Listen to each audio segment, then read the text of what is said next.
मती रचित सुसमाचार चैप्टर 20। दाख वाटिका के मजदूरों का दृष्टांत। स्वर्ग का राज्य उस स्वामी के समान है जो सुबह इसलिए निकला कि मजदूरों को अपनी दाख वाटिका में काम करने के लिए लगाए। उसने प्रति मजदूर 1 रुपया प्रतिदिन ठहराकर उन्हें अपनी दाख वाटिका में भेजा।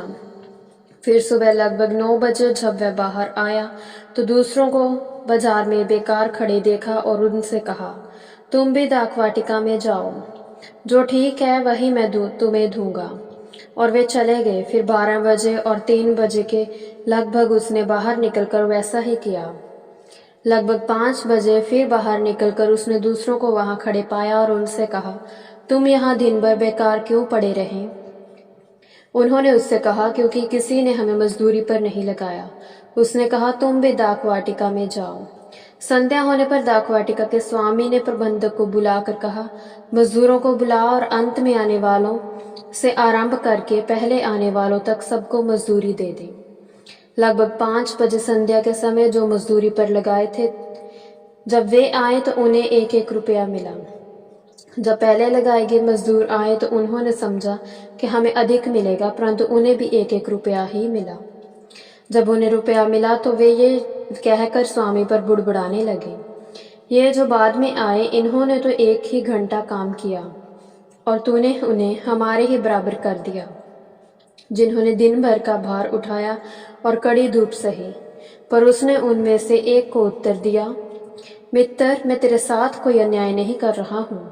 क्या तूने मेरे साथ 1 रुपया मजदूरी तय नहीं की थी? जो तेरा है उसे ले और चला जा। यह मेरी इच्छा है कि जितना तुझे दिया है उतना ही इस बाद में आने वाले को भी दूं। क्या मेरे लिए उचित नहीं कि जो मेरा है उसे जो चाहूं सो करूं? क्या मेरा उदार होना तेरी आंखों में खटकता है? इस प्रकार जो अंतिम है वे प्रथम होंगे और जो प्रथम है वे अंतिम होंगे। पुनर्स्थान की भविष्यवाणी। जब यीशु यरूशलेम जाने को था तो 12 चेलों को एकांत में ले जाकर मार्ग में उनसे कहने लगा, देखो हम यरूशलेम जा रहे हैं। मनुष्य का पुत्र मुख्य याजकों और शास्त्रियों के हाथ पकड़वाया जाएगा और वे उसे मृत्यु दंड के योग्य ठहराएंगे। वे उसे गैर यहूदियों के हाथों में सौंपेंगे कि उसका उपवास करें, कोड़े मारें और उसे क्रूस पर चढ़ाएं, और तीसरे दिन वह जिलाया जाएगा। एक माँ की विनती। तब जब्दी के पुत्रों की माता अपने पुत्रों के साथ उसके पास आई और धनवंत करके निवेदन करने लगी। यीशु ने उससे कहा, तू क्या चाहती है? वह बोली, आज्ञा दे कि तेरे राज्य में मेरे ये दोनों पुत्र, एक तेरे दाहिने और एक तेरे बाएं बैठे। परंतु यीशु ने उत्तर दिया, तुम नहीं जानते कि क्या मांग रहे हो। क्या तुम वह प्याला पी सकते हो जिसे मैं पीने पर हूँ? उन्होंने कहा, हम पी सकते हैं। उसने उनसे कहा, मेरा प्याला जो तुम पियोगे, पर अपने दाहिने और बाहिने बैठना मेरे अधिकार में नहीं। यह तो उन्हीं के लिए है जिनके लिए मेरे पिता के द्वारा तैयार किया गया है। यह सुनकर 10 चेलों ने उन दोनों भाइयों पर क्रोध हुए। परंतु यीशु ने उन्हें अपने पास बुलाकर कहा, तुम जानते हो कि गैर यहूदियों के अधिकारी उन पर प्रभुता करते हैं और उनके बड़े लोग उन पर अधिकार जताते हैं। तुम में ऐसा ना हो। जो कोई तुम में बड़ा बनना चाहे वह तुम्हारा सेवक बने, और जो कोई तुम्हें प्रधान होना चाहे वह तुम्हारा दास बने। जिस प्रकार मनुष्य का पुत्र भी अपनी सेवा टहल कराने नहीं, वरन सेवा करने और बहुतों के छुटकारे के मूल्य में अपना प्राण देने आया।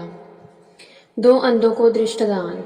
जब ये यरीहो से निकलकर जा रहे थे तो एक विशाल जनसमूह उसके पीछे चल पड़ा, और देखो मार्ग के किनारे बैठे 2 अंधे ये सुनकर यीशु जा रहा है पुकार कर कहने लगे, हे प्रभु, दाऊद की संतान हम पर दया कर।